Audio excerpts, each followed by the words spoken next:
প্রিয় শিক্ষার্থী বন্ধুরা, আজকে আমি হাজির হয়েছি নতুন একটি লেসন নিয়ে। আজকে আলোচনা করব ডাব্লিউএস কোশ্চেন নিয়ে। তো চলো আলোচনা করা যাক। There are two types of questions in English. ইংরেজিতে দুই ধরনের প্রশ্ন আমরা দেখতে পাই, ডাব্লিউএস কোশ্চেন এবং ইয়েস নো কোশ্চেন। ডাব্লিউএস কোশ্চেনগুলো ডাব্লিউএস ওয়ার্ড দিয়ে শুরু হয়, যেমন who, what, which, why, when, etcetera. এই শব্দগুলোর শুরুতে ডাব্লিউএস আছে বলে এদেরকে ডাব্লিউএস ওয়ার্ডস বলে। অপরদিকে ইয়েস নো কোশ্চেনগুলো অক্সিলারি ভার্ব দিয়ে শুরু হয়, be verbs, do verbs, have verbs, modal verbs. এই ভার্বগুলোকে অক্সিলারি ভার্বস বলে। ডাব্লিউএস কোশ্চেন গঠনের পূর্বে যে বিষয়গুলো আমাদের জানা দরকার: ডাব্লিউএস কোশ্চেনের গঠন কাঠামো, অর্থাৎ ডাব্লিউএস ওয়ার্ডের পরে অক্সিলারি ভার্ব, তারপর সাবজেক্ট, তারপরে প্রিন্সিপাল ভার্ব, তারপরে অবজেক্ট এবং সবশেষে একটি প্রশ্নবোধক চিহ্ন থাকবে। ডাব্লিউএস কোশ্চেন সাধারণত সাবজেক্ট, অবজেক্ট ও কমপ্লিমেন্ট এর পরিবর্তে ব্যবহৃত হয়। ডাব্লিউএস কোশ্চেন গঠন করার সময় প্রদত্ত বাক্যের ফার্স্ট পারসন পরিবর্তন হয়ে সেকেন্ড পারসন হবে, অর্থাৎ আই, ইউ এবং উই, ইউ হবে। How to form WH questions. WH question কীভাবে গঠন করতে হয় আমরা এখন দেখব। যেভাবে ডাব্লিউএস কোশ্চেন নির্বাচন করতে হবে: প্রদত্ত বাক্যে আন্ডারলাইন করা শব্দটি যদি কোনো বস্তু হয় তবে হোয়াট দিয়ে প্রশ্ন করতে হবে,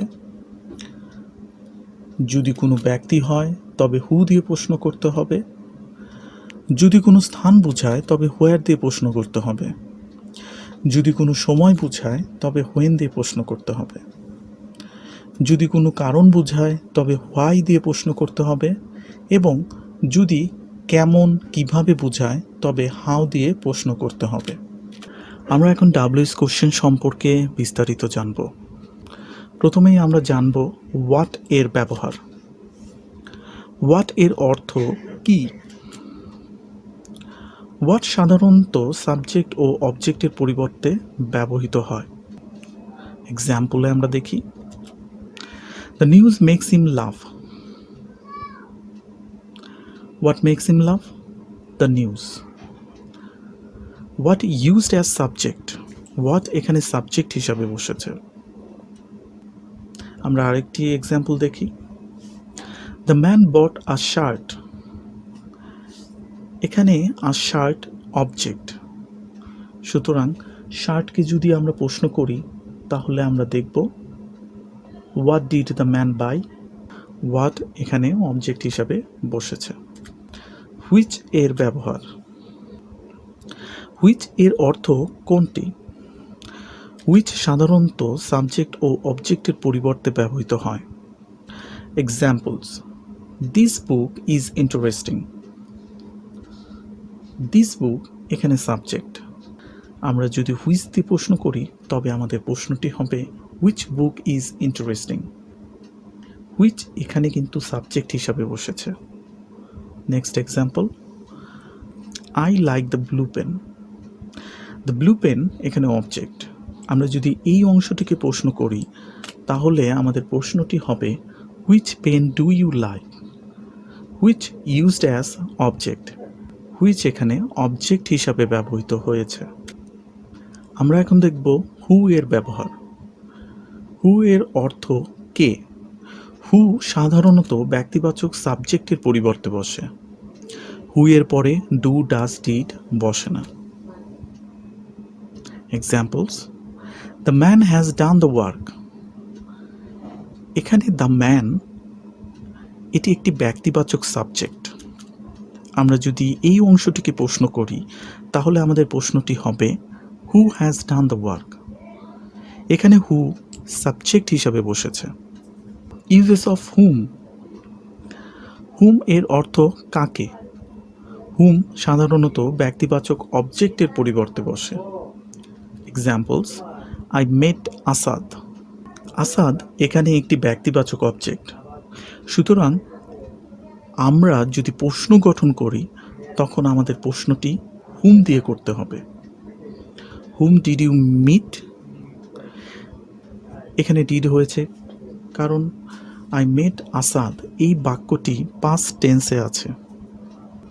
হুম এর পরিবর্তে আমরা হু ব্যবহার করতে পারি। হু ডিড ইউ মিট, সুতরাং এই বাক্যটিও সঠিক। আধুনিক ইংরেজিতে হুম এর পরিবর্তে হু ব্যবহার করা যায়। More about whom, to whom, with whom এর দ্বারা কার সাথে বোঝায়, বাই হুম দ্বারা কার দ্বারা বোঝায়। Examples, she lives with her mother. Her mother এই অংশটুকুকে যদি আমরা প্রশ্ন করি তাহলে আমাদের প্রশ্নটি হবে with hmm does she leave. এখন আমরা হুজ এর ব্যবহার সম্পর্কে জানব।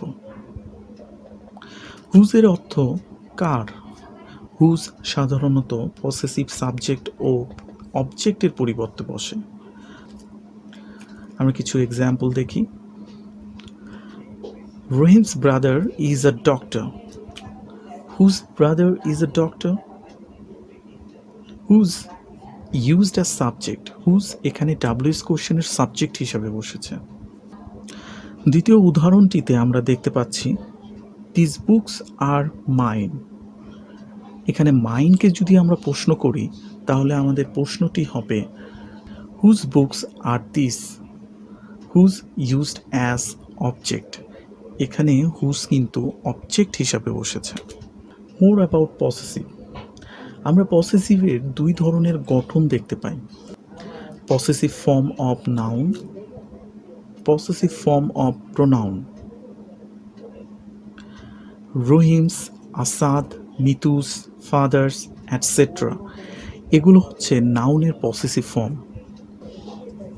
অপরদিকে my, mine, our, your, his, her, their etcetera এগুলো প্রোনাউনের পসেসিভ ফর্ম। সুতরাং আমরা যখন দেখব এই পসেসিভ ফর্মগুলোর নিচে আন্ডারলাইন করা আছে তখন আমরা হুজ দিয়ে প্রশ্নটি গঠন করব। এখন আমরা হোয়েনের ব্যবহার সম্পর্কে জানব। হোয়েনের অর্থ কখন। হোয়েন সময়কে নির্দেশ করতে ব্যবহার করা হয়। Examples, he came home yesterday.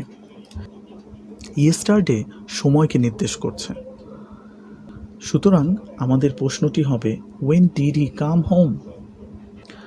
দ্বিতীয় এক্সাম্পলটিতে আমরা দেখতে পাচ্ছি I get up at 6 AM। 6 AM এটি দ্বারা সময়কে নির্দেশ করছে এবং আমাদের প্রশ্নটি হবে when do you get up. এখন আমরা ওয়্যার এর ব্যবহার সম্পর্কে জানব। ওয়্যার এর অর্থ কোথায়। ওয়্যার স্থানকে নির্দেশ করতে ব্যবহার করা হয়। Examples, he lives in Dhaka. Dhaka একটি জায়গার নাম। সুতরাং আমাদের প্রশ্নটি হবে ওয়্যার ডাজ হি লিভ। প্রদত্ত বাক্যটি প্রেজেন্ট ইনডিফিনিট টেন্সে থাকায় আমরা প্রশ্ন গঠন করার সময় ডাজ ব্যবহার করেছি। Next example, he put the book on the table. On the table এটা স্থানকে বোঝাচ্ছে। বইটি কোথায় রাখা, টেবিলের উপরে। আমাদের প্রশ্নটি হবে what did he put the book. Uses of why. Why এর অর্থ কেন। ওয়াই কোনো কারণ জানতে ব্যবহার করা হয়। Examples, the boy failed for his laziness. For his laziness এই অংশটুকু তার অকৃতকার্য হওয়ার কারণটা বোঝাচ্ছে। সুতরাং আমাদের প্রশ্নটি হবে why did the boy fail. এখানে ডিড হয়েছে কারণ প্রদত্ত বাক্যটি পাস্ট টেন্সে আছে। দ্বিতীয় উদাহরণটিতে আমরা দেখতে পাচ্ছি my brother came to see me. To see me এই অংশটুকু দ্বারা কারণ বোঝাচ্ছে। সুতরাং আমাদের প্রশ্নটি হবে why did your brother come. প্রশ্নটিতে ডিড ব্যবহার করা হয়েছে কারণ আমাদের প্রদত্ত সেন্টেন্সটি পাস্ট ইনডিফিনিট টেন্সে করা। মাই ইয়োর হয়েছে কারণ ফার্স্ট পারসন সেকেন্ড পারসন হবে। Uses of how. হাউ এর অর্থ কেমন বা কিভাবে। হাউ কিভাবে কাজ সম্পূর্ণ হয়েছে তা জানতে ব্যবহার করা হয়। Examples: he went to Dhaka by plane. কিভাবে ঢাকা গেল? By plane. এই অংশটুকুকে প্রশ্ন করতে আমরা হাউ ব্যবহার করব। আমাদের প্রশ্নটি হবে, how did he go to Dhaka? The novel is interesting. নভেলটি কেমন? মজার। কেমন বোঝাতে আমরা হাউ এর ব্যবহার করি, সুতরাং প্রশ্নটি হাউ দিয়ে হবে, how is the novel? More about how. How much কত দাম, কত পরিমাণ বোঝাতে ব্যবহার করা হয়।